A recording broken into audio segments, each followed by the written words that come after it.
आत्मा और पदार्थों का अभाव दुखदायी नहीं, किंतु इस अभाव की अनुभूति दुखदायी है। आत्मा का पूर्ण विकास जिससे हो वही धर्म है। क्रोध और लोभ के आने से धर्म का विनाश होता है।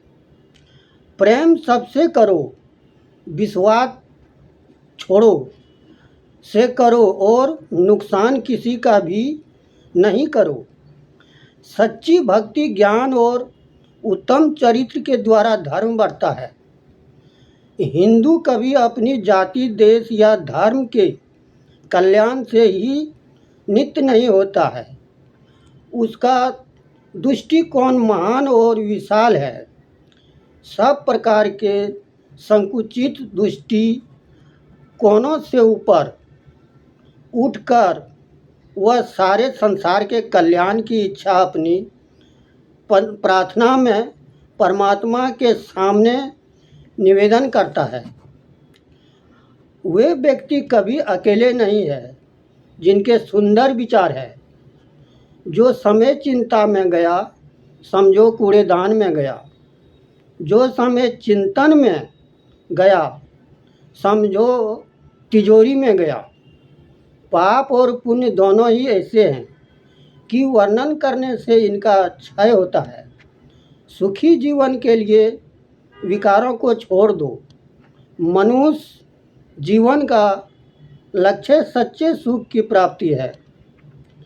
संतोषी मनुष्य सदा सुखी रहता है। अज्ञानी आत्मा को भूलकर शरीर को अपना बनाता है।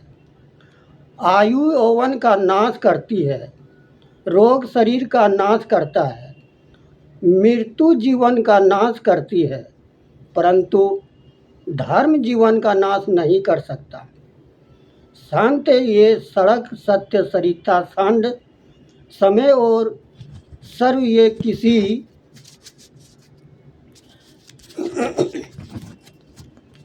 अपने सुख के लिए दूसरों को कष्ट देना महान पाप है।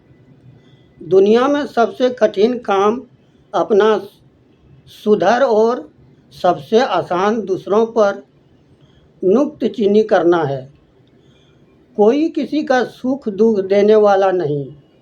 सब अपने अपने पूर्व के लिए हुए कर्मों का फल भोगते हैं। तुम्हारा अपना व्यवहार की शत्रु अथवा मित्र बनाने का उत्तरदायी है। नेक बात चाहे किसी धर्म को ही, किसी आदमी को ही, उसे अवश्य ग्रहण करो।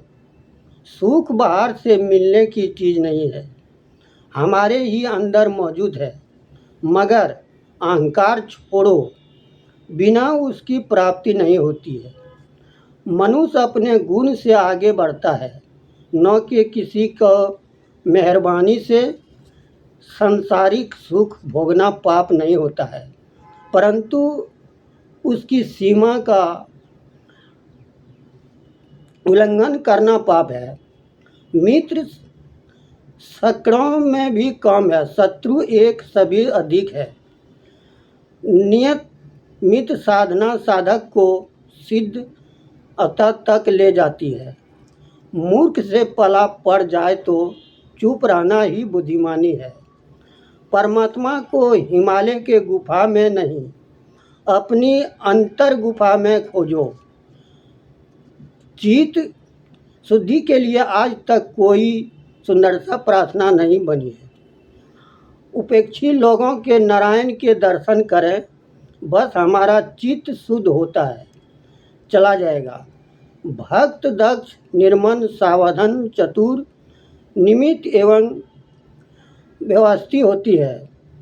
माताओं के चाहिए कि वे अपने पुत्रों को भक्त बनावें, तभी वे मातृपितृ भक्त में बन सकते हैं, अन्यथा नहीं बन सकते हैं।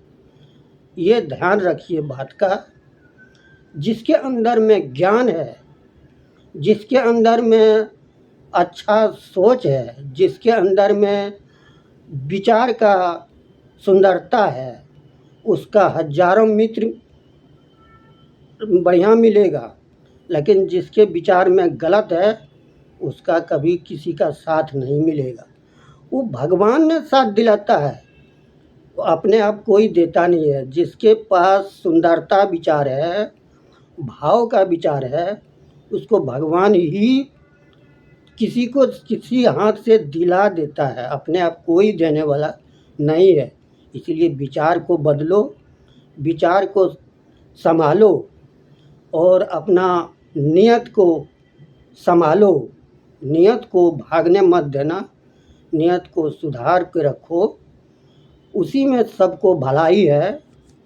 ये विचार का ध्यान रखें। धन्यवाद।